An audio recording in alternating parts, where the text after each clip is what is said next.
reabsorción y secreción. No voy a dar la teórica en relación a esto, seguramente ya he conversado con la doctora Arteaga, pero hay algunos puntos que hay que considerar o recordar. Conocemos, bueno, una forma de estudiar este apartado, lo que es reabsorción, es lo que yo presento acá en letras rojas, ¿no? Si bien es muy complicado a veces recordar y memorizar, ¿no?, algunos puntos, ¿no?, importantes, lo que ustedes deben recordar al momento de revisar este tema es el porcentaje de agua, disolutos o electrolitos que se van a reabsorber por cada segmento tubular. Por ejemplo, en el túbulo proximal, el porcentaje de agua y de sodio que se reabsorbe es de 75%, ¿no? Y también es muy importante mencionar que la primera mitad se reabsorbe gracias a un mecanismo de cotransporte. El cotransporte es un transporte activo secundario, ¿no?, en el cual mueve dos solutos en una dirección, muy bien, con gasto de energía, ¿no? Estos transportadores se llaman SGLT2. Muy bien, aquí tenemos. Esto tal vez lo traigo a cotación, como les digo, porque estos cotransportadores SGLT2 son objetivo terapéutico actualmente para tratar diferentes enfermedades asociadas a la diabetes. Estos medicamentos llamados inhibidores de los SGLT2, un inhibidor es un bloqueador, ¿no? Los inhibidores de SGLT2, también llamadas como glifosinas, muy bien, se llaman glifosinas, ¿no?, permiten, ¿no?, tratar diferentes enfermedades, principalmente la diabetes. Estos medicamentos se utilizan como hipoglucemiantes, que quiere decir que bajan los niveles de azúcar en sangre. Ese fue el primer objetivo de estos fármacos. Sin embargo, deben saber que los pacientes diabéticos están eminentemente asociados a patologías cardiovasculares, aterosclerosis, por ejemplo, ¿no?, síndromes coronarios. Entonces, han estudiado el uso de estos medicamentos en diabéticos con enfermedades cardiovasculares para ver si reducían la mortalidad, ¿no?, de estos pacientes a largo plazo. Se ha visto que estos medicamentos, bueno, justamente vienen dado como muestra médica, si quieren pásenlo, vayan viendo. Gracias. Vayan pasando. Estos medicamentos han reducido la mortalidad cardiovascular. Entonces es un efecto muy bueno, ¿no? ¿Por qué? Porque los pacientes diabéticos pueden morir generalmente por problemas cardíacos, infartos, insuficiencias cardíacas. Entonces, estos medicamentos han demostrado que que reducen la mortalidad cardiovascular. Pero al mismo tiempo han visto que estos medicamentos, ¿no?, también reducen la progresión de la enfermedad renal en un paciente diabético. ¿Cuál es la primera causa de que un paciente llegue a diálisis? O sea, que un paciente tenga insuficiencia renal avanzada. ¿Cuál es la primera causa de enfermedad renal? ¿Cuál creen que es la primera causa de enfermedad renal? La diabetes. La segunda causa es la hipertensión. Entonces, todo aquel paciente que sea diagnosticado de insuficiencia renal, ¿no?, tiene un gran porcentaje de que su principal causa sea la diabetes. Aquí quiero llegar. Que los diabéticos mal tratados, indisciplinados o con mucho tiempo de evolución de presentación llegan a desarrollar enfermedad renal, lo que se llama nefropatía diabética. Entonces, han usado estos medicamentos en pacientes diabéticos con compromiso renal para ver si se reduce el tiempo de que estos pacientes avancen una etapa terminal y requieren diálisis. Y se ha visto que en aquellos pacientes que tienen un filtrado glomerular más de 30 ml por minuto, ¿no?, o sea, llámese 40, 50, 60, 90 ml por minuto, reduce la progresión de esta enfermedad. Los que han visto ya prácticas, ¿no?, el caso clínico en anexos tiene una tabla al final que dice etapas de la enfermedad renal: 1, 2, 3, 4, 5. Entonces, cuando están en etapa 1, 2, 3, podemos dar estos medicamentos que les acabo de pasar para evitar que estos pacientes lleguen a una etapa 4 y 5. ¿Por qué queremos evitar que lleguen a una etapa 5? para que no hagan diálisis o no requieran trasplante renal. Muy bien. Entonces, esta es la importancia de estos transportadores. Tienen múltiples efectos cuando se los bloquea. Muy bien. ¿Qué más tenemos acá? La segunda mitad reabsorbe otros electrolitos, ¿no? Cloro, muy bien, hidrogeniones, ¿no? Por ejemplo, el mecanismo de reabsorción o secreción del bicarbonato, eso también es muy importante.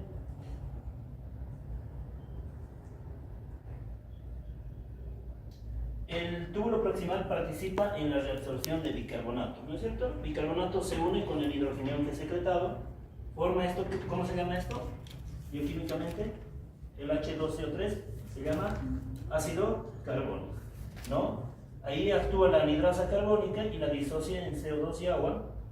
El CO2 reingresa a la célula tubular, el agua es excretada por la orina, y este CO2 se une con el agua intracelular para formar nuevamente ácido carbónico. Este se disocia en bicarbonato gracias a la anhidrasa carbónica intracelular y el bicarbonato pasa hacia la circulación. Y este hidrógeno se secreta. Esta anhidrasa carbónica también es objetivo de algunos fármacos, los fármacos diuréticos llamados inhibidores de la anhidrasa carbónica. Por ejemplo, tengo la acetozolamida. La acetozolamida es un fármaco diurético que se utiliza en el soroxi. ¿Saben qué es el soroxi? En el mal de altura. Muy bien. Este medicamento evita que los pacientes que no están adaptados a la altura desarrollen lo que se llama un edema pulmonar agudo. ¿Qué es edema?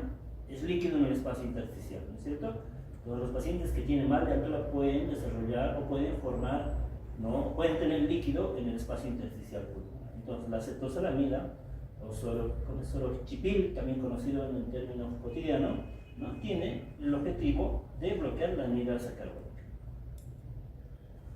Bueno, esto también me gusta recalcar que, muy bien, vamos a hacer la práctica de examen de orina. Ya hemos visto en estas semanas que la glucosa se filtra y se reabsorbe totalmente, en un 100%, porque normalmente debe haber azúcar en la orina. No debe haber azúcar en la orina. ¿Por qué? Porque el 100% de glucosa se reabsorbe. ¿Qué indicaría que un paciente tenga glucosa en la orina? Hacemos el examen de orina y nos sale glucosa positiva. Glicemia en ayunas arriba de 200 miligramos. Glicemia en ayunas arriba de 200 miligramos. Muy bien, eso se llama umbral renal para la glucosa. Que cuando la glucemia es más de 200 miligramos, en ayunas, se está empezando a saturar los transportadores estos que existen en el túbulo proximal. Bien. Eso es una posibilidad y eso obviamente indicaría que el paciente con niveles de azúcar de 200, la diabetes se diagnostica cuando la glucosa es más de 126, pero un paciente que ya tiene azúcar en la orina nos indica que sus niveles de azúcar en sangre son de 200 para arriba. Sugiere diabetes. Pero no solo eso. Si nosotros en el examen de orina vemos, además de glucosa en orina, que se denomina glucosuria, pero también vemos esto.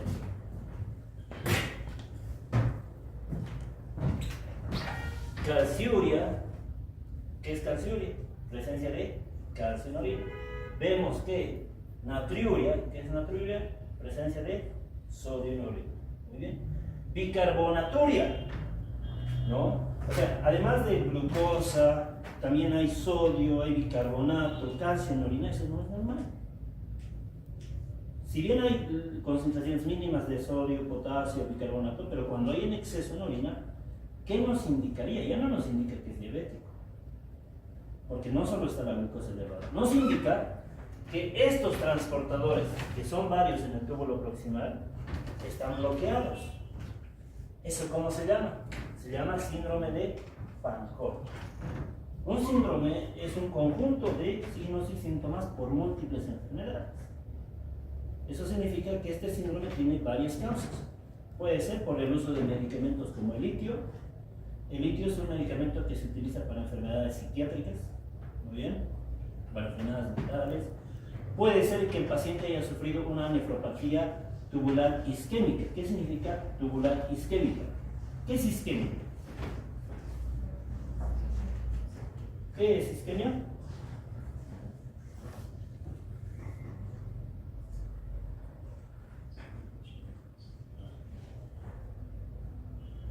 Isquemia es la ausencia de flujo sanguíneo en un tejido.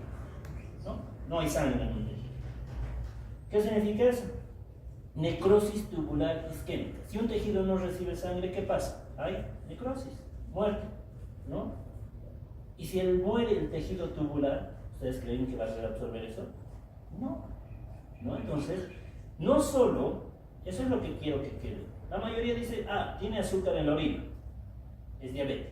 Pero ojo, hay que ver otras cosas más. ¿Bien?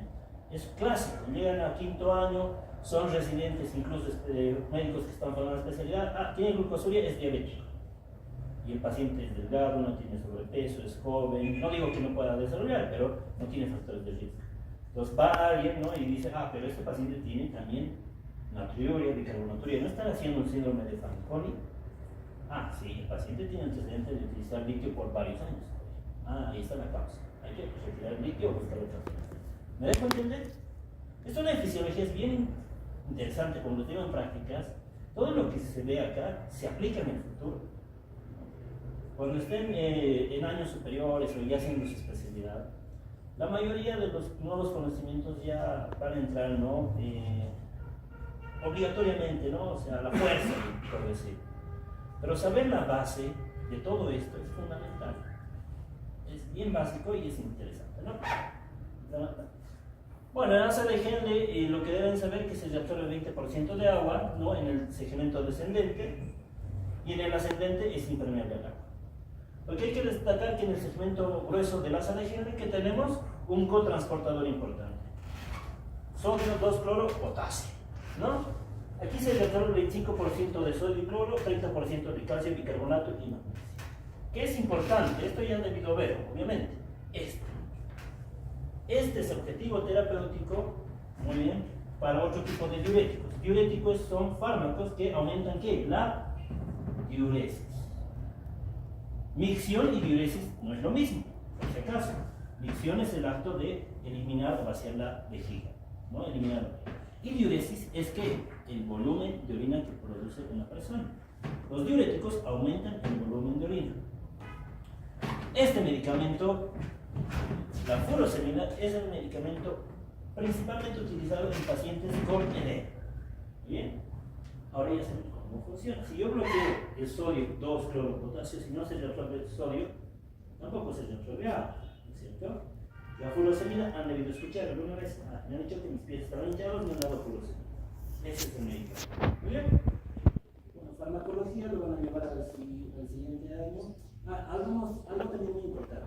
Las proteínas no deberían haber en la orina. No es lo que se ve. Pero hay algo. A nivel tubular, a nivel del túbulo del asa de Henle, se produce una proteína llamada proteína de Camp-Post, o más conocida como uromodulina. Esta se secreta a nivel tubular, en 1 a 2%. Esa es una de las razones porque puede existir mínima cantidad de proteínas en la orina. Bueno, ahí dice síndrome de Bartter. Esto ya son patologías que las van a ver seguramente en quinto año, cuarto año en pediatría o en nefrología. Túbulo distal, reabsorbe el 5% de cloruro de sodio. ¿Mediante qué transportador? Mediante el transportador sodio y cloro, y aquí actúan los diuréticos tiacídicos, como la hidroclorotiacida. Muy bien.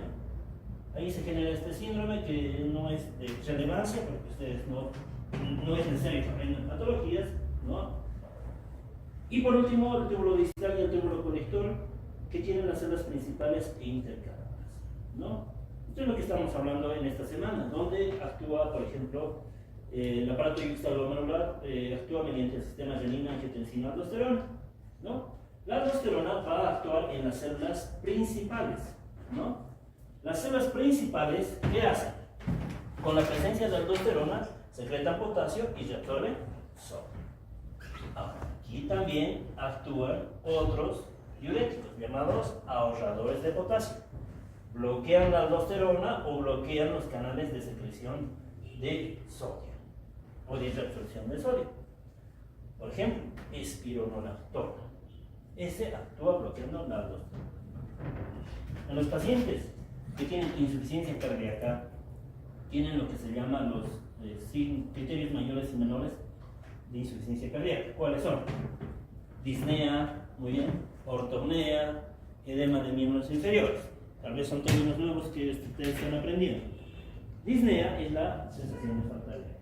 Ortopnea es la sensación de falta de aire cuando el paciente está recostado. Edema de miembros inferiores, eso no necesito explicarles, pero estos son síntomas que aparecen en un paciente con una insuficiencia cardíaca. ¿Qué pasa? El corazón no bombea adecuadamente. Entonces la sangre que queda en el corazón va reteniéndose y el paciente se empieza a hinchar. Por eso cuando está echado, siente falta de aire. Siento que me tapa el corazón. Damos furosemida, damos espironolactona. Pero ¿qué es importante sobre esto? Si tienes un paciente con insuficiencia cardíaca y además es enfermo renal, el enfermo renal no puede controlar las funciones renales. Son 7 funciones renales: regulación de la presión, balance hídrico, balance electrolítico, etc. Un paciente renal, una de las complicaciones electrolíticas que tiene es la hipercalemia. ¿Qué es hipercalemia? Hiper es aumento, calemia de potasio. ¿Cuánto es el nivel normal de potasio? De 3.5 a 4.5 miliequivalentes por litro. Ya. Si bien la furosemida y espironolactona son diuréticos que nos ayudan a deshinchar al paciente, sacar líquido y que ya no sienta esa sensación de falta de aire, pero es enfermo renal, puede que sus niveles de potasio estén altos. ¿Le darán espironolactona? ¿Le daría? La espironolactona bloquea la aldosterona. Si no hay aldosterona, el potasio se queda en el cuerpo, ya no se secreta. El paciente renal tiende a ser hipercalórico. Y si tú le das espironolactona, o sea, un diurético agravador de potasio, elevas más los niveles de potasio en sangre.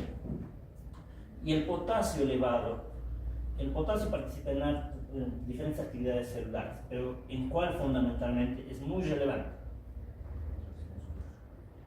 En construcción muscular, pero sobre todo ¿de quién? Del corazón. Si tenemos un paciente con hipercalemia, los controles deben ser mínimos. Con 5.5 o a 6 ya tiene arritmias cardíacas. Con potasio de 7 el paciente puede entrar en paro cardíaco y fallecer, ¿no? Entonces por eso es muy importante conocer todo esto. ¿Entendido? Muy bien. Y bueno, algo para culminar esta parte de introducción. Tenemos las células intercaladas de tipo A y B. Esto es sencillo de recordar. Miren, todo un enredo hay aquí. ¿Qué hacen las células intercaladas de tipo A? ¿Qué hacen las de tipo B? A forma de resumen, como yo les pongo así, ¿no? Las de tipo A no significa que secretan ácido. ¿Cuál? El hidrogenión. Y las de tipo B secretan bases. ¿Como cuál? El bicarbonato. ¿Entendido? Muy bien. Ahora vamos a pasar a lo que es ¿cuáles son los mecanismos por los cuales se regula esta absorción? ¿Hasta acá tienen alguna pregunta? ¿Preguntas?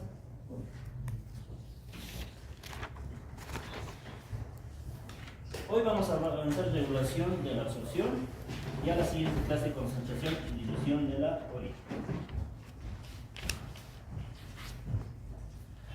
Bueno, la reabsorción se va a dar al igual que la filtración, ¿no? La filtración se da por dos determinantes: el coeficiente de filtración por la presión neta de filtración, ¿no? Esos son los dos determinantes. Y para la reabsorción existe un coeficiente, ¿no?, de filtración por una fuerza de reabsorción neta. Hay que recordar que el coeficiente de filtración depende de dos factores: de la conductividad hidráulica, que significa permeabilidad de una barrera al soluto, y dos, del área de superficie de intercambio intersticio membranal. ¿Qué significa área de superficie? Nosotros tenemos túbulo proximal, asa de Henle, túbulo distal, ¿no? Todo eso hace un área de superficie. ¿Qué pasaría si hubiese muerte del túbulo proximal? Si bien todos estos túbulos hacen el 100% de la superficie, si muere el túbulo proximal como un síndrome de Fanconi, el porcentaje de reabsorción se reduce al ¿cuánto? Al 40-35%. ¿Por qué? ¿Quién reabsorbe en un 65% solutos y agua? El túbulo proximal. Eso significa área de superficie. Muy bien. Y conductividad hidráulica significa la capacidad de ese soluto, ¿no?, de atravesar una barrera, o sea, cuán permeable es, ¿no? Por ejemplo, el sodio es permeable, el potasio es permeable, el agua es permeable a la barrera, a la membrana celular, ¿sí o no?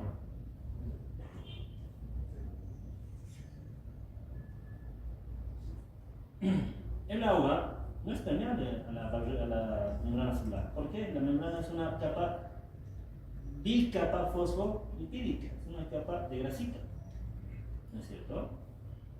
El agua atraviesa fácilmente esta capa. No, ¿qué necesita? Unos transportadores. ¿Cómo se llaman los transportadores? Acuaporitos, ¿cierto? Ok. Bueno, al igual que en filtrado glomerular tenemos presiones.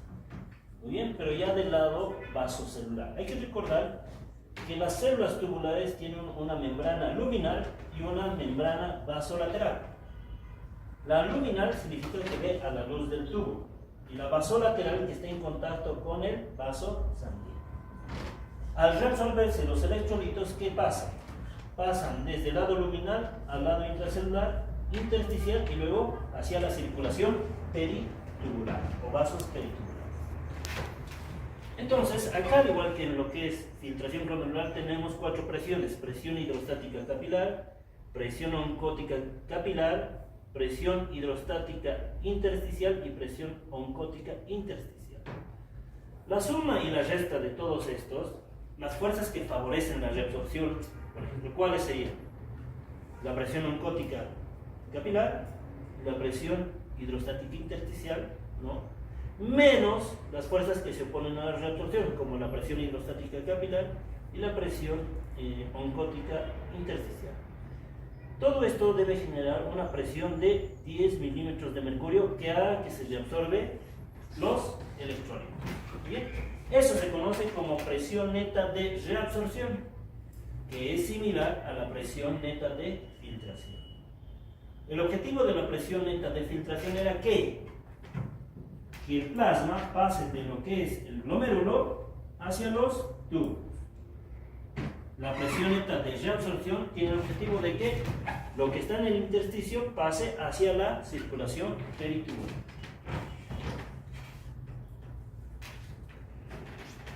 La reabsorción puede darse por varios mecanismos: por una vía transcelular o por una vía paracelular. ¿Qué significa transcelular? Que atraviesa la célula, y paracelular significa que va al lado de la célula, ¿no? Ahora, ya entrando más en tema, la reabsorción tiene un control hormonal. Entonces, a partir de ahora vamos a hablar de diferentes tipos de hormonas. Muy bien. Vamos a hablar primero de la aldosterona. La aldosterona es una hormona esteroidea. ¿Qué significa esteroidea? Compuesto bioquímicamente sobre todo por lípidos. ¿Dónde se produce la aldosterona? En la glándula suprarrenal, en la corteza de la glándula suprarrenal. ¿Dónde actúa? A nivel renal, actúa en diferentes segmentos del organismo, en las células principales. ¿Cuál es la función? Secretar potasio y reabsorber sodio. ¿Cuál es el estímulo para su producción? O sea, ¿cuál es el factor que desencadena que se libere aldosterona? Si bien la aldosterona es parte del sistema R, ¿no?, AA, que significa renina, angiotensina, aldosterona, ¿quién va a estimular la producción de aldosterona? Es la angiotensina. Pero también existen 2 factores principales que paralelamente estimulan la secreción de aldosterona: la hipercalemia y la propia angiotensina. ¿Por qué la hipercalemia? ¿Por qué sería un factor estimulador?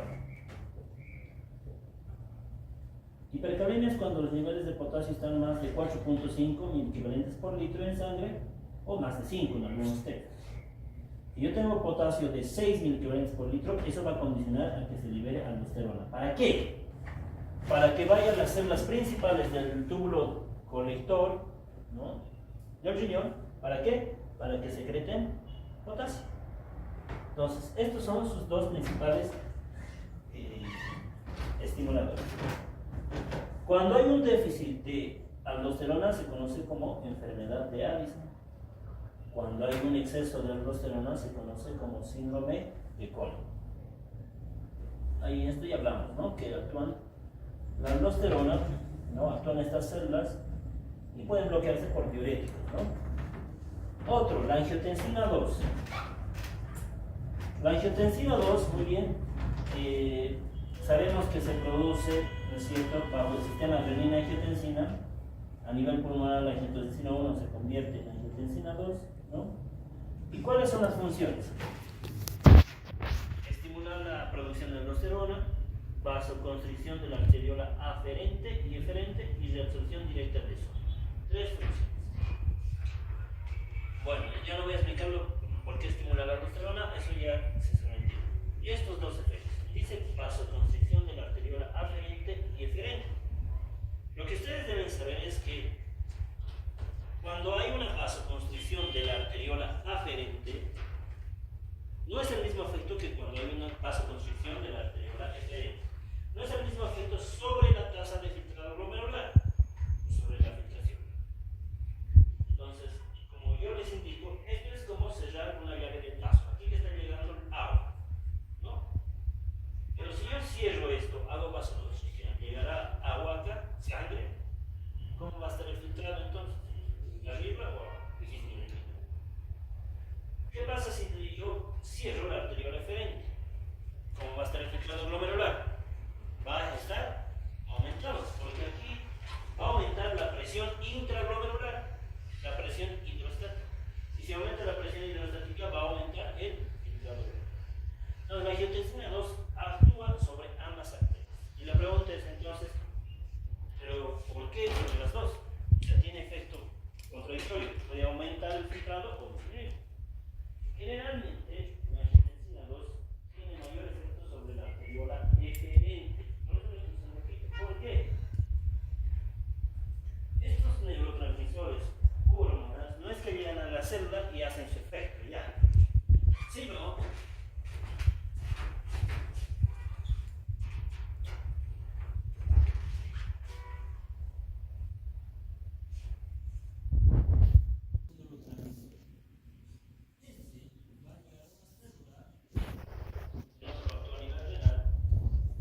pero para actuar sobre esta célula, ¿qué necesita? Necesita un receptor. Si no existe este receptor, pese a que haya angiotensina, no va a cumplir su efecto. ¿Cómo se llaman estos receptores? Receptor AT1 y receptor AT2. Receptor de la angiotensina tipo 1 y tipo 2. ¿Quién tiene más receptores? ¿La arteriola aferente o la eferente? La eferente. Muy bien, la eferente. Como tiene más receptores para la angiotensina, este es quien va, es donde generalmente va a actuar. Muy bien.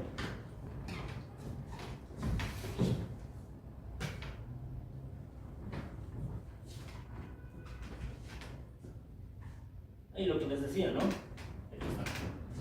Los receptores AT1. Estos receptores AT1 también van a estimular que el cotransportador o contratransportador sodio-hidrogeniol. ¿Cuál era otro de los efectos? Aumentar la reabsorción de sodio a nivel del túbulo proximal. ¿Cómo? Cuando la angiotensina 2 actúa, ¿no?, sobre su receptor AT1, aumenta la reabsorción de sodio. Muy bien.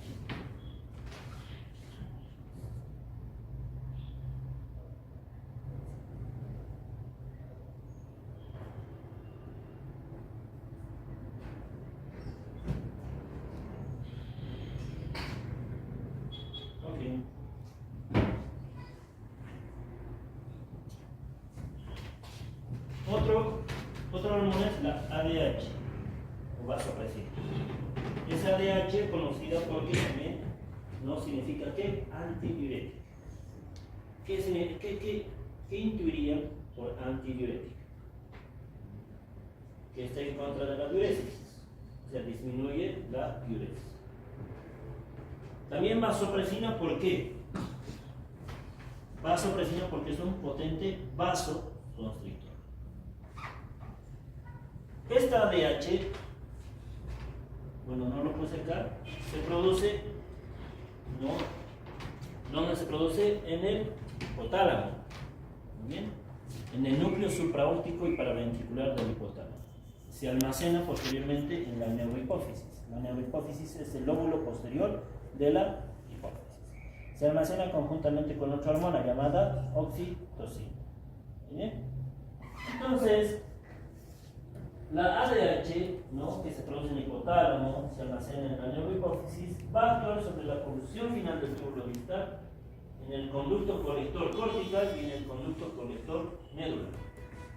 ¿Cuál es el efecto de la ADH en estos segmentos tubulares? La ADH o vasopresina va a llegar al lado vasolateral de estas células y se va a unir a un receptor de la vasopresina tipo 2. ¿Bien? La unión de la vasopresina con su receptor va a desencadenar unas respuestas intracelulares, ¿no?, vía la formación de AMP cíclico, ¿no?, que desencadena una proteína quinasa y la fosforilación de proteínas. Esta fosforilación de proteínas lo que conduce es a la generación de unas proteínas transportadoras.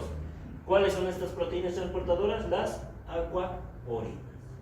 Estas aquaporinas que van a generarse en el lado intracelular van a ir a unirse a la membrana luminal. ¿Para qué?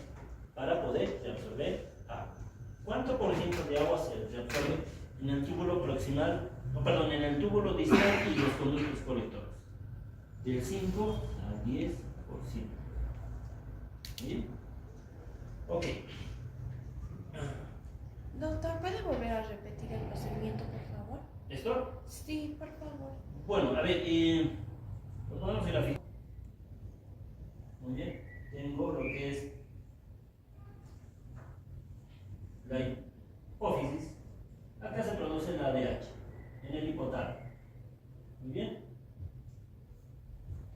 Esta se va a almacenar en la neurohipófisis.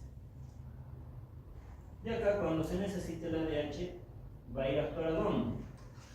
A lo que es el túbulo distal y conductos colectores. O sea, a este nivel. Acá.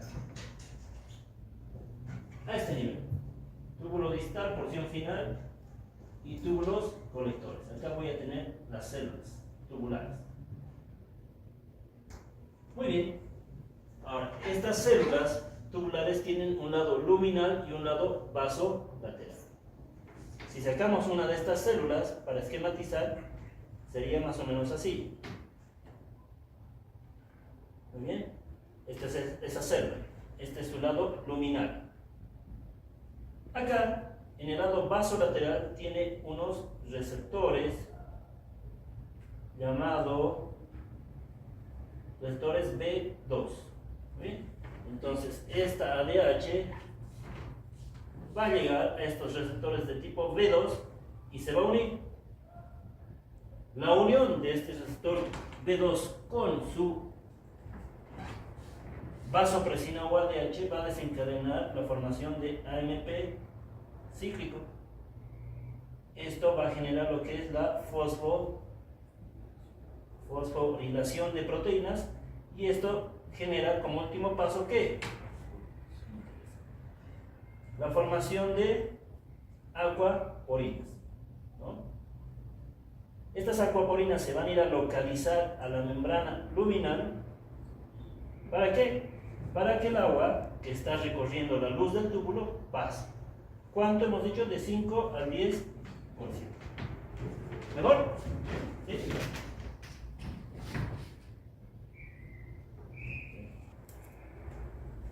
Bueno, este gráfico está en el Gaitor, pero lo resumen de forma puntual todo lo que hemos hablado, ¿no? La aldosterona, ¿en qué segmento actúa? ¿Cuál es su función? Lo que vamos a hablar, la antidiurética, túbulo distal, túbulo y conducto colector, aumenta la retención de agua. Tengo otras hormonas, por ejemplo, el péptido natriurético auricular. Esta hormona se produce a nivel de lo que es la aurícula derecha del corazón, ¿no? Va a ir a actuar sobre el túbulo distal, túbulo y conducto colector.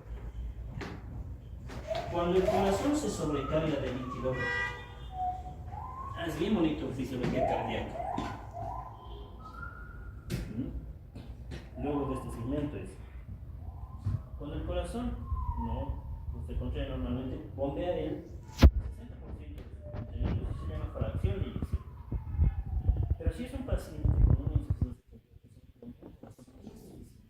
ya no va a bombear el 60%, bombeará el 50-40%. ¿Qué pasa si el resto, el excedente, se queda en el corazón? Si se queda en el corazón, va hacia las venas cavas, superior e inferior. Y de las venas cavas va hacia los espacios intersticiales y el paciente se hincha. Entonces, el corazón se empieza a llenar de líquido.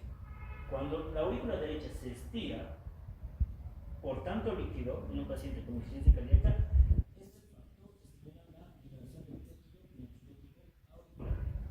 es un mecanismo de compensación.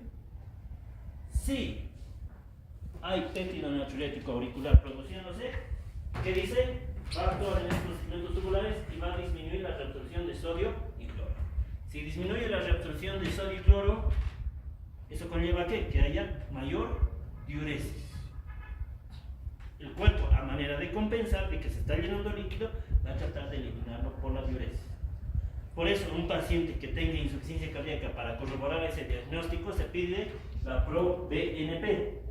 ¿Qué es ProBNP? Es el precursor de la hormona del péptido natriurético. Si yo veo en sangre que esto está elevado, evidentemente este paciente está entrando en insuficiencia cardíaca. Luego tengo la hormona paratiroidea que disminuye la reabsorción de fósforo y aumenta la reabsorción de calcio a nivel de lo que es el túbulo proximal. Esto también es muy importante para enfermedades renales. Esto ya es concentración y dilución de la orina. ¿Alguna pregunta? ¿Se entendió? Un grupo de prácticas, por favor. Y lo otro es, como han visto, esto de fisiología renal está muy relacionado, como ya les digo de inicio de clase, con múltiples enfermedades. Hoy hemos hablado de diabetes, hemos hablado de farmacología, enfermedades psiquiátricas, hemos hablado de insuficiencia cardíaca. Lamentablemente al riñón, todos los riñones, fármacos, problemas cardiovasculares, enfermedades metabólicas. Entonces, si en algún momento les interesa hacer esta área de especialidad, el camino es largo. Es largo porque no solo te vas a enfocar en tu área, que es, no sé, neuro, por ejemplo, todo lo que hemos hecho en neuro, es como que cerrado. En cambio acá es bien lindo en el sentido académico, ¿no? Porque tienes que saber todo prácticamente, problemas cardíacos, metabólicos, farmacología en general, porque ¿por dónde se eliminan la mayoría de los medicamentos? Por los ligados. Hay 8 reglas de cuidado renal, ¿no? 8 reglas del cuidado renal. Contrólate tus niveles de azúcar, mídete la presión, y más, toma agua, etc. Pero uno de los últimos es no te automediques. ¿Qué es automedicarse?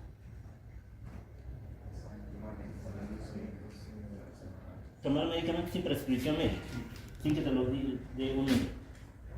Eso es automedicarse. Puede que tú no seas sensible o alérgico a algún medicamento, eso genera daño renal. Puede que tú sepas que no, que la espironolactona es un medicamento que ayuda a la deshidratación, pero ¿qué pasa si eres un paciente que tiene tendencia a la hipercaleria? Se te harías daño, por eso no te automedicas, ¿no? Algo básico. Bueno, entonces, si me preguntas, a ver. ¿Dónde más actúa la inflamación? A nivel renal, actúa en el túbulo proximal, ¿no?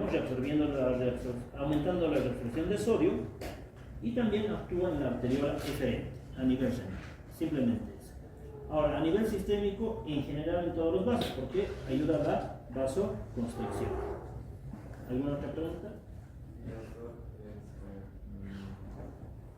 la ADH, ¿por qué tipo de transporte al país se le puede decisión de quitar las cosas seguros? ¿Por qué tipo de transporte? A ver, la ADH no es una proteína, es una hormona peptídica. Muy bien, es una hormona peptídica. ¿Qué significa eso? Que está formada por proteínas. Las hormonas peptídicas circulan en la sangre, muy bien, circulan en la sangre de forma libre.